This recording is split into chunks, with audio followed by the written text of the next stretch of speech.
What is cryptocurrency?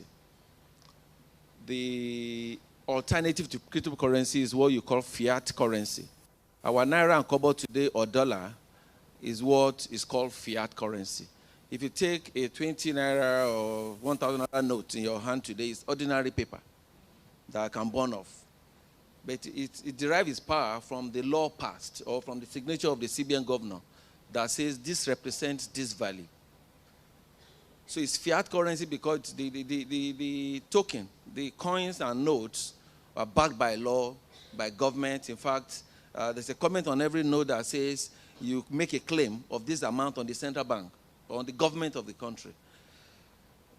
Now, cryptocurrency is the opposite, exact opposite of that, where an individual or a group of people can just come together and say, oh, we want to create our own kind of currency.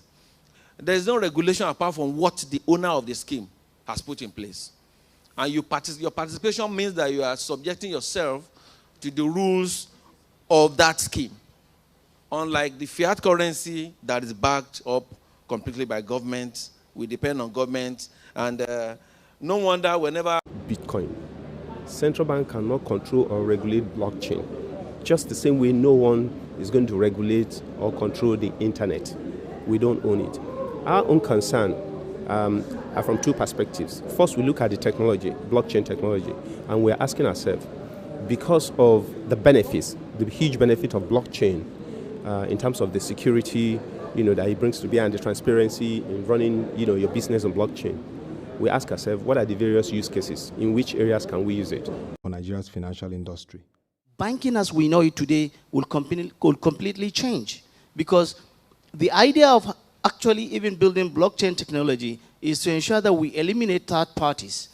Banks sit in between to collect certain commissions for making or transmitting payments. So by the time we're able to transact directly, peer-to-peer, based on an open ledger that everybody can see what is happening on the system, then certainly banking as we know it today will change.